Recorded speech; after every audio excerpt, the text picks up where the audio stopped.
सही। तो चौधरी साहब, हम देखते हैं कि हमारे यहाँ सबसे ज़्यादा जो रिजेक्टेड दो शोबे हैं जिन पर सबसे कम तवज्जो होती है बजट के एतबार से भी, वो ये तालीम और सेहत के ही हैं। अभी भी हमने देखा कोई 45 अरब तालीम को, कोई 69 अरब बजट को दिया गया पूरे साल के लिए। तो ये आप बड़ा ज़ाहिर लोगों की दुआएं भी ले रहे हैं। तो इससे मुतालिक अगर थोड़ी सी और इस पर रोशनी डालें कि ये तंजीम क्या कुछ स्कूल्स वगैरह काम बनाती है या शुरू करती है, या किस तरह से तालीम का जेवर आप दे रहे हैं? स्कूल नहीं है, स्कूल नहीं था। हम ऐसे लड़कों को, बच्चों को मदद करते रहे जो बिल्कुल जिनकी फाइनेंशियल सूरत हाल बेहतर नहीं थी।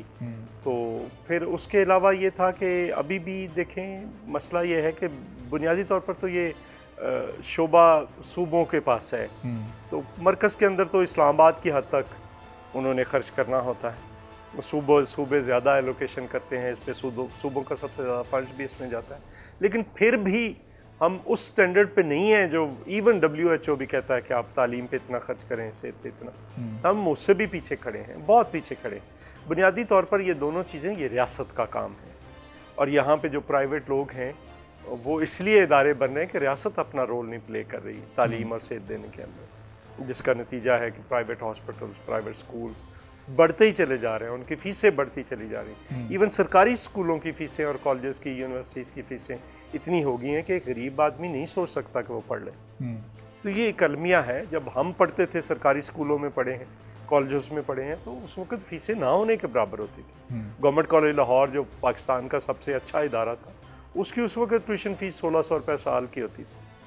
तो चौधरी साहब, तो खा भी हो सकता है। सरकारी स्कूल्स का या जो हॉस्पिटल्स है उनका मेयार क्या जानते बूझते हुए इसलिए गिराया कि पैरेलल एक इंडस्ट्री खड़ी की जा सके। प्राइवेट स्कूल्स एक, क्योंकि वो तो एक बिज़नेस की शक्ल इख्तियार कर चुके हैं ना, भारी फीसें, तरह तरह के और हिडन चार्जेस जो कि लोगों से लिए जाते हैं जिनकी इनकम है नहीं है, वो उसको अफोर्ड कर सकते हैं नहीं कर सकते।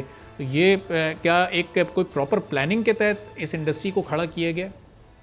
जी बिल्कुल, सिर्फ इस इंडस्ट्री को ही नहीं, एक पूरी प्रॉपर प्लानिंग के तहत रियासत को आहिस्ता आहिस्ता पूरे समाज से बाहर निकाला जा रहा है। और उसका नतीजा क्या निकल रहा है?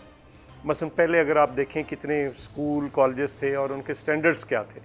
फिर उसके बाद अगर आप देखें हॉस्पिटल्स के अंदर अच्छा इलाज होता था, आज नहीं है, चूँकि सब ज़्यादातर डॉक्टर्स ने अपने हॉस्पिटल्स बनाए हैं। और फिर अगर आप देखें तो ये जो प्राइवेटाइजेशन का अमल शुरू किया गया, इससे जो महंगाई और जो तूफ़ान आया वो भी एक देखने के काबिल है। अगर आप देखें, गौर करें ज़रा कि किस तरह से चीज़ें ख़राब की गई। सीमेंट मिलें जब प्राइवेटाइज़ की गई तो सीमेंट की क्या कीमत थी, शुगर मिलें प्राइवेटाइज़ की गई तो शुगर की क्या कीमत थी उस वक़्त, घी मिलें प्राइवेटाइज़ की गई, क्या नहीं प्राइवेटाइज़ किया गया, क्या नहीं बेचा गया। तो गवर्नमेंट के पास अपना एक स्टॉक होता था, गवर्नमेंट छोड़ देती थी जब कोई ये कार्टल्स बनाते थे। अब तो कार्टलाइजेशन होगी, मर्जी उनकी क्या करना है, किसने क्या नहीं करना। और चौधरी साहब, ये प्राइवेटाइजेशन की भी आपने बात की, तो ये सिलसिला तो अभी फिर ये ईद के बाद, छुट्टियों के बाद दोबारा से शुरू होना है। अभी PIA को प्राइवेटाइज़ करने की बात हुकूमत कर चुकी है, कंपनीज़ आ रही हैं, स्टील मिल की बात हो रही है, फिर मुख्तलिफ IPPs हैं, फिर और कुछ इदारे हैं। तो ये सिलसिला जब अभी शुरू होगा, तो हम देख रहे थे ईद से पहले हुकूमत और पीपल्स पार्टी के ताल्लुकात कुछ बेहतर नहीं थे, तो आगे तो कुछ और तलखियाँ और कशीदगियाँ में बढ़ती हुई फिर नज़र आएगी इस तनाजुर में। जी बिल्कुल बिल्कुल। देखिए ना, इन्होंने 272 अरब रुपया टोटल उसकी एसेट्स की वैल्यू लगाई है PIA। आपकी 25 मुल्कों के अंदर जायदाद है। जनरल मुशर्रफ के दौर में सिर्फ रूजवेल्ट होटल जो था उसका $1 अरब उस वक़्त तखमीना लगा। अब तो वहाँ पे और महंगी हो गई है प्रॉपर्टी जो है। आप होटल को छोड़ें, सिर्फ अगर आप उस जगह को देखें तो इससे ज़्यादा वैल्यू की है। तो अगर आप $1 अरब उसकी है तो 272 अरब टोटल उसकी वैल्यू लगाना, ये कितनी बड़ी ज़्यादती की बात। फिर इससे बढ़कर ये है कि आपके पास जो लैंडिंग राइट्स है, 92 लैंडिंग राइट्स है आपकी जो PIA है वो दुनिया के 90 मुकामात पर दुनिया के अंदर, पाकिस्तान के बाहर उतर सकती है और वहाँ से फ्लाई कर सकती है। सही। तो जो बड़ी ज़्यादती होगी। ये प्राइवेटाइजेशन के अलावा इसमें जहाज़ डालें और आज जो कंपनी बनाई गई है उसके एसेट्स और लाइबिलिटीज अलग किए गए हैं, तो ऑपरेशनल प्रॉफिट में है PIA, सही, नुकसान में नहीं है इस वक्त भी, 14 जहाज़ों के साथ। तो फिर ये इस प्राइवेटाइजेशन की पॉलिसी से हट के क्या हुकूमत के पास मईशत को मजबूत करने के और मौके या प्लान्स नहीं है? मोहम्मद औरंगज़ेब साहब को जब लाया गया था तो हमें लग रहा था कि वो एक टेक्नोक्रेट हैं, रिवायती सियासतदान नहीं है, वो कुछ ऐसे इकदाम उठाएंगे कि पाकिस्तान की इकॉनमी में ग्रो होती नज़र आएगी। लेकिन बजट भी आया, हमने देखा कि सारा का सारा मलबा तनख्वाहदार अफराद पर ऐसे ऐसे टैक्सेस लगाएं कि लोगों को अभी तक समझ ही नहीं आ रही है।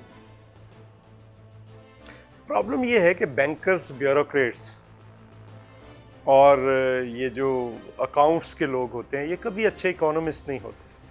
अच्छा। ये हिसाब किताब में पड़े रहते हैं हर वक्त। इकोनॉमिस्ट जो है, मैं हमेशा कहता हूँ कि उसका एक नुक्ता नज़र होता है, वो एक किसान की तरह होता है। किसान जाता है, जाकर ज़मीन के अंदर अपना बीज मट्टी में मिलाकर वापस आ जाता है, इस उम्मीद से कि उससे शगुफ़े फूटेंगे, और फूटते हैं। जो इकोनॉमिस्ट होता है वो भी ऐसे मुस्तकबिल के अंदर ऐसे प्रोजेक्ट्स लेकर आता है। आज हम क्यों यहाँ पे फंसे हुए, सारी तबाही क्यों हुई, इन्हीं वजह से। आपने इजी फैसले कर लिए, आसान फैसले कर लिए। इस वक्त भी जो तनख्वाहदार तबका है वो टैक्स दे रहा है, बाकी इस मुल्क की रूलिंग क्लासेस कहाँ टैक्स दे रही हैं? कहाँ पे बाकी लोग जो हैं इंडस्ट्रियलिस्ट, बाकी टैक्स किधर दे रहे हैं? कहीं नहीं। आप इनडायरेक्ट टैक्सेस, सेल्स टैक्स, बाकी इनडायरेक्ट टैक्सेस की भरमार है यहाँ पे, और डायरेक्ट टैक्सेस आपने वेल्थ टैक्स लगा हुआ हटा लिया, और उसके बाद किसी गवर्नमेंट में ज़रूरत नहीं है कि वो वेल्थ टैक्स लगाए। आप लगाए ना लोगों पे, जो अमीर लोग हैं वो टैक्स दें। और अगर सब कुछ डूब रहा है तो उसमें तो उनकी ज़्यादा जिम्मेदारी बन रही है, लेकिन वो नहीं करेंगे। तो इसका हल यही है कि फिर इस मुल्क के लोगों को फैसला करना होगा कि उन्होंने क्या करना है। इस सिस्टम को ऐसे चलते रहने देना है, या एक मुतबादल सिस्टम भी लेकर आना है। और मुतबादल इकॉनमी मौजूद है, ये नहीं है कि नहीं है।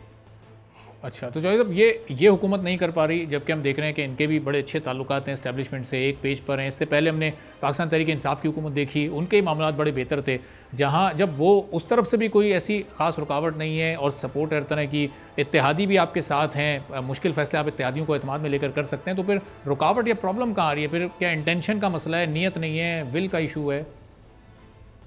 सोच का इशू है। आपकी सोच ही दूसरी है। आपने प्राइवेटाइजेशन पे आप आर्गूमेंट्स देते चले जाते हैं। आप रियासत को मुकम्मल तौर पर बाहर निकाल लेंगे तो उसके बाद क्या होगा? कभी आपने ये सोचा है? जिस दिन ये PIA को ख़राब किया जा रहा था, आप मुझे ये बताएं कि कोई चीज़ अगर बेचनी है तो उसको तो अच्छा करके आप बेचेंगे ना। मैं अगर ये कहूँ कि ये मेरे पास गिलासेस हैं, ये बड़े अच्छे हैं, ये हैं, आप इसकी बुराइयां बयान करके तो नहीं बेचेंगे। तो PIA के साथ तो इस वक्त बाकी महकमों के साथ तो ये हो रहा है। और जिस दिन बंद की गई थी, यहाँ से 80 हज़ार लाख रुपए की कराची इस्लामाबाद की टिकट थी, यही वो चाहते हैं।